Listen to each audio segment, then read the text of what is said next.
In this video, we're going to show you how to replace a front brake hose on your Honda Pilot. Let's get started. Using a 19mm socket, remove the 5 lug nuts.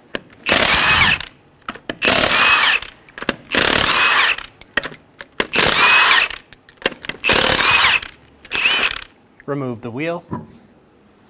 Using a 10mm, we're going to crack the brake line free.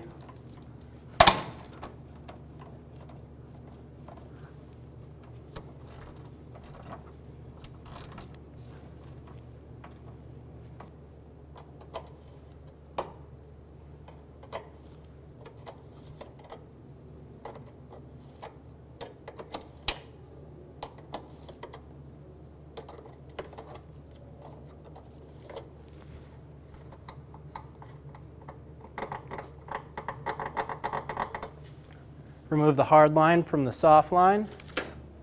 Using a pair of pliers, we're going to grab this little locking tab. And we're going to remove this off of the line. Just pull straight back. Pull the line out of the bracket.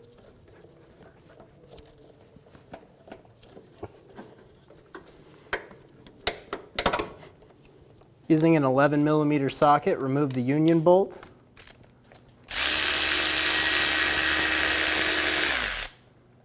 We're going to pull it out, and we're going to pull the line off of the caliper.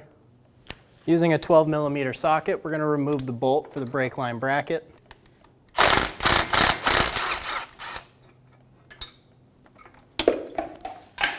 Remove the line. Put 1 new crush washer on your union bolt. Install the union bolt through the brake line. Install 1 more crush washer on the other side. Make sure you do not double crush washer your caliper. Install the bolt and snug it down. Torque the union bolt to 25 foot-pounds. Put the bracket in place and get the bolt started.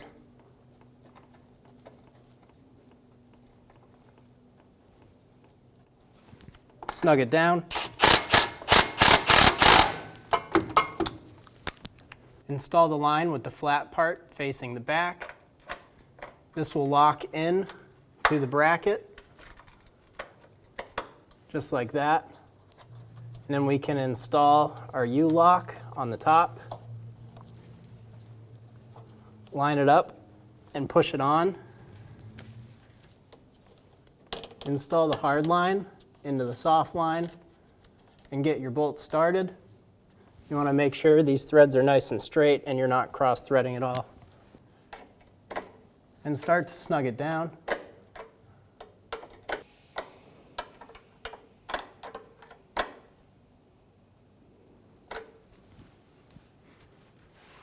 Get it nice and snug for now.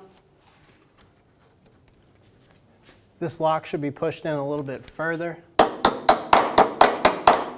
Using a hammer, or in my case a set of pliers, we're going to tap that lock into place. Torque this top fitting to 11 foot-pounds. If you can't get a torque wrench in there, do the best you can.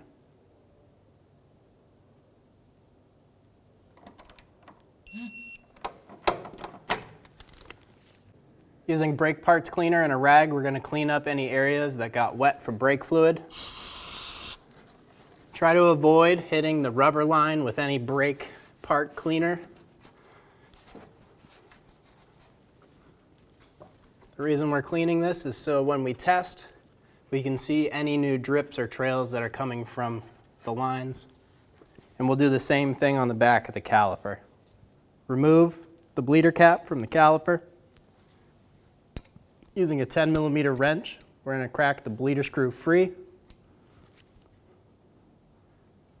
then we're going to wait for a steady stream of fluid with no bubbles to come out.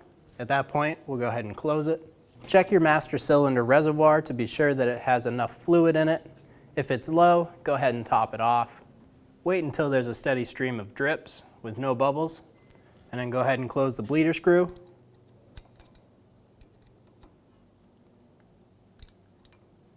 snug it down. Take a rag with some parts cleaner and clean any areas that got wet and reinstall the bleeder cap. Remove the cap off of the master cylinder.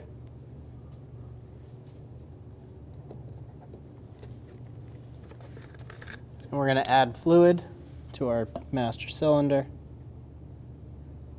until we hit the max line. The max line on our reservoir is going to be pretty much right at this lip. Once you've added fluid, put the cap back on. Install the wheel. Get the 5 lug nuts started.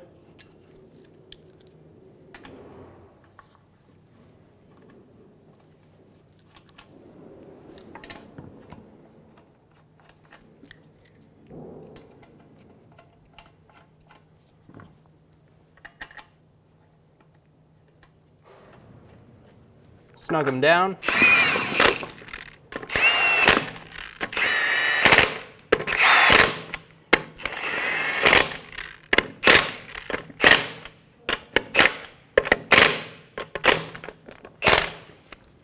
Torque your wheels to 80 foot-pounds in a star pattern.